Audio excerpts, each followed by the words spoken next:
Miliem, there are no words. I have no words. Yesterday was one of the most painful days for Jews since October 7th. I, like so many other people in the Jewish world, have prayed that the Bibas family would finally be returned to Israel. But never in my deepest nightmares did I imagine the depravity that we witnessed yesterday. First, a parade of 4 coffins of the murdered hostages.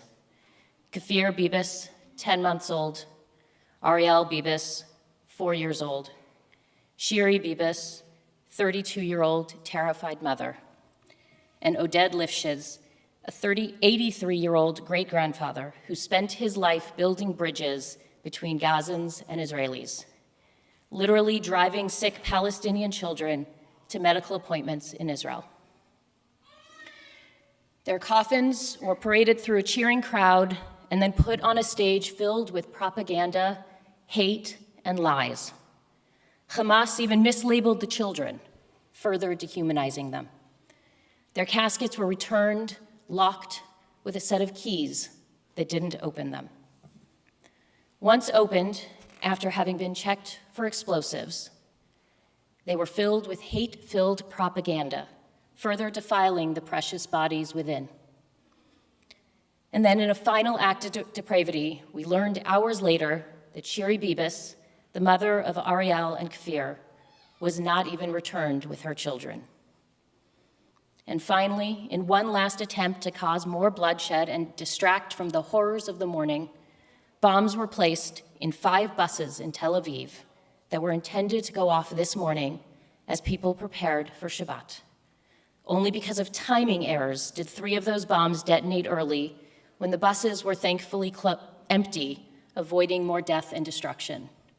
And the only reason they were empty is that things had been canceled in Tel Aviv because of the coffins.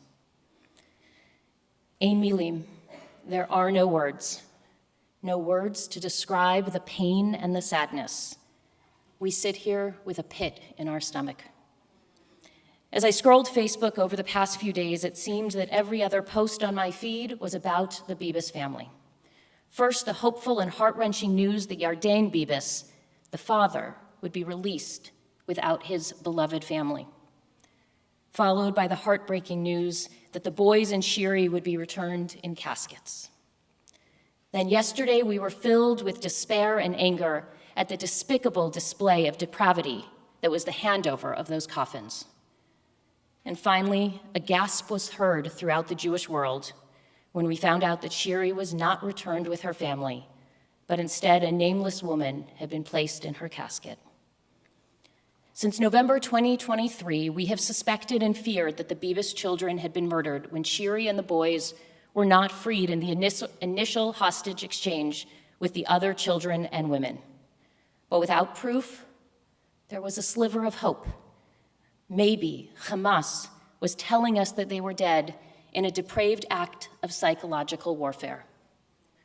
Then several weeks ago, our hearts collectively paused when the names and faces of the hostages slated to be released in this most recent exchange included Shiri and the boys with their all too familiar bright red hair. But we all knew that all of the hostages in this exchange would not all be returned alive. And so once again, we hoped and prayed that by some miracle, the Bibas family would be returned whole among the living hostages to their loved ones.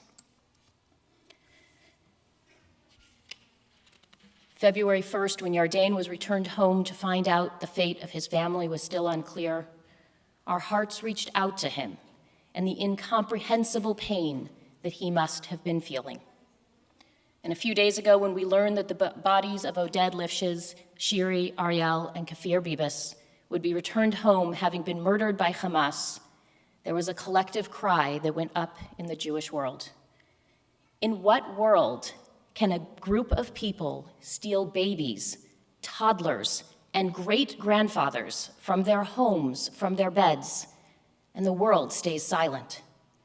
In what world are slain bodies of children, women, and great-grandfathers paraded proudly through cheering crowds celebrating their deaths, while the rest of the world stays silent? Where is the outrage? Where is the collective condemnation? There were a few Arab leaders that expressed outrage, as well as the president of Argentina. But the vast majority of the world has stayed silent as murdered babies, toddlers, and great-grandfathers were returned, having been brutally murdered over a year ago. Ein Miliem, there are no words. And yet, I have too many words. Words of anguish, of brokenheartedness, of despair, and of grief. Ein Miliem, there are no words. And yet I have words of anger, of blame, of condemnation, and of war. But alongside those words, I have words of action, of resilience, and of hope. Hope. Even in the darkest times, I continue to have hope. I may not be optimistic, yet I am hopeful. As Rabbi Jonathan Sacks teaches, people often confuse optimism and hope. They sound similar, but in fact are very different. Optimism is the belief that things are going to get better. Hope is the belief that if we work hard enough together, we can make things better. It needs no courage, just a certain naivety to be an optimist. It takes a great deal of courage to have hope. No Jew, knowing what we do about history and our own past, so often written in tears, can be an optimist, he writes. But no Jew who is a true Jew can ever give up hope. And that is why Judaism is, for me, the voice of hope in the conversation of humankind. And hope is what transforms the human situation.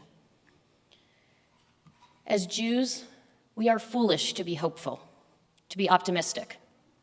We have seen too much evil in this world. And yet, against all odds, we remain ever hopeful because we continue to believe that with hard work, the world can and will be better. Today, I hold firmly onto that sentiment. I am unfortunately not optimistic about the situation in Israel.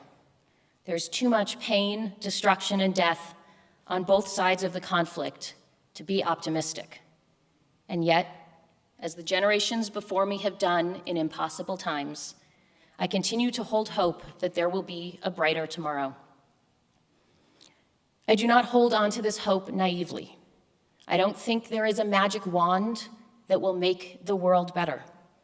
But I do believe that we are a resilient people. And it is because we are so pained by our communal losses that I know we will survive.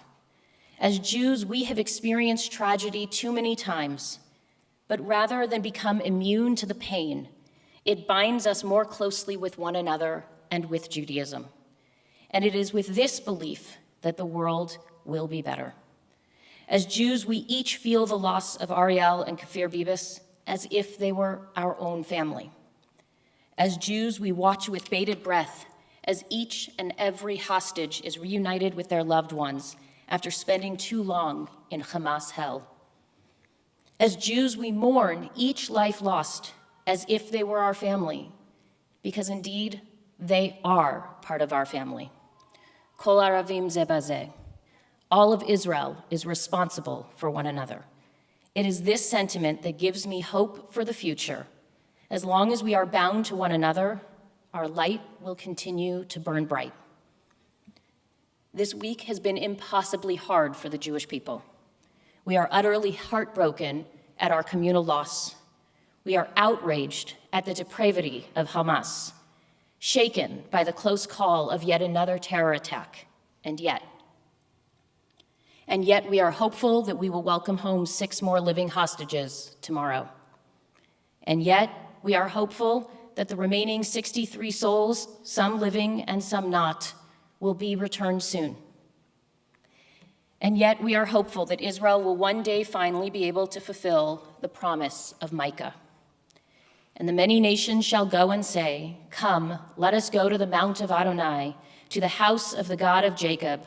There we may be instructed in God's ways, and we may walk in godly paths. For instruction shall come forth from Zion, and the word of God from Jerusalem.